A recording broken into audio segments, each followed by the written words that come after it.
Hello, this is Dwayne Thomas.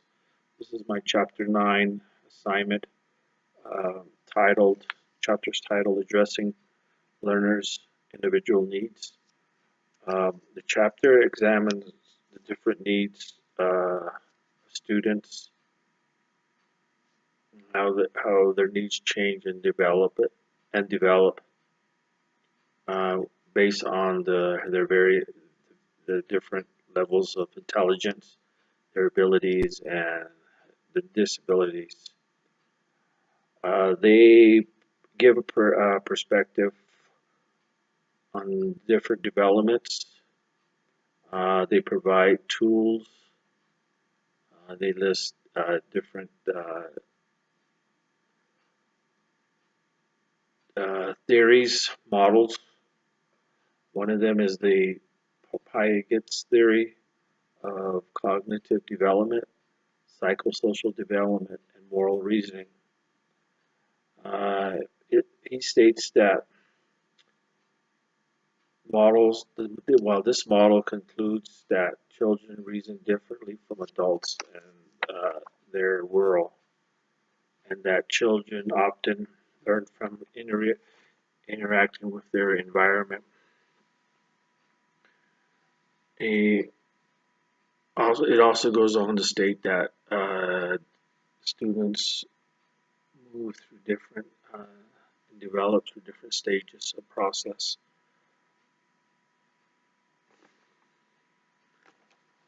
Okay, there are in the book. There's listed three stages. There's different stages of cognitive growth.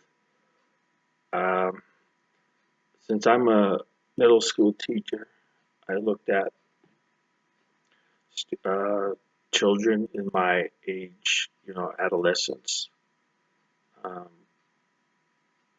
I looked at their abilities, cognitive abilities is what was listed, and it states that cognitive abilities at this stage reach their higher level of development. Children make predictions, think about hypothetical situations, think about thinking, reflect their ability to think abstractly.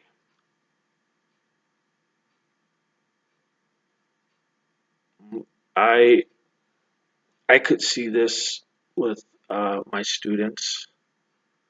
Uh, Again, they're from 12 to around 13 years of age, and I see them think abstractly because I teach science, and that's required. And he also lists some of the suggested ways of teaching. Uh, um, by reading this, I believe that I do some of it. I reflect their ability to think abstractly. Uh, I'm always teaching them complex concepts. Some of the concepts are new, science, um, life science, physical science. So I'm doing that right now, and I do have some of my students, my higher learners. They have designed their own experiments, and we have done a few of them so far. Okay, and there's another model that was listed, and that was Kohlberg's model of moral development. There, his that's what that is a reasoning process people use to decide right and wrong, and it says that it evolves through three stages. One of the levels is pre-conventional level, the next is conventional level, and a post-conventional level. That's all I got from that reading. There's some other stuff mentioned, but I just felt that was what was important there. And the other model listed was Maslow's model of hierarchy of needs. Um, the model suggests that development uh, developmental needs vary accordingly. Uh, the book suggests that one of the thing that uh, humans do is they need to satisfy uh, biological and psychological needs. Once they're able to feel safe, they are able to move through a different level uh, where they're able to discover new friendships. They need uh, to find affection and love. Um, Again, I was looking for ways of how adolescents might think. Um, I wanted to kind of relate some of what was written to some of my behaviors that are going on in my classes. Um, okay, on page 133, it goes on, talks about developmental stressors. School age strive for a sense of industry and struggle against feelings of inferiority. If successful, they gain competence. I often wondered about why some of my students struggle. Uh, I I also noticed I could identify what was written in the book in the chapter. What I notice is that that the age group that that teach, they identify with themselves. They're loyal to their friends and to their ideas. I could see that. And in the book it lists what I could do to help my students.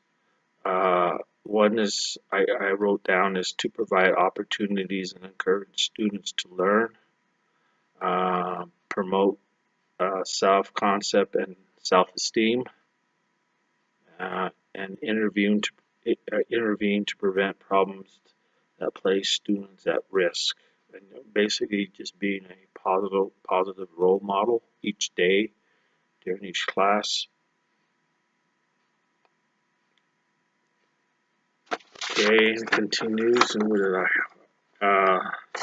the book goes on to talk about different multiple intelligence. It it covers emotional intelligence, um, which is how a student or a person is able to manage their feelings, their own feelings. Um, in the book, it also, and under this multiple intelligence, it suggested that students need to learn as much as possible by each of their students to determine their level of intelligence. Uh, and it also covered the different learning style preferences. Um, there are 8. Okay, and then it looked at different different types of learners, and I have a number of like about 3 I believe that are gifted students. They work with a person who comes outside and works with them twice a week on Tuesdays and Thursdays. Um, uh, there's also in the book they also list different categories of disabilities. Uh, I I was able to see that I have possibly could have one student who could be identified as having a disability, I guess a behavioral learning disability.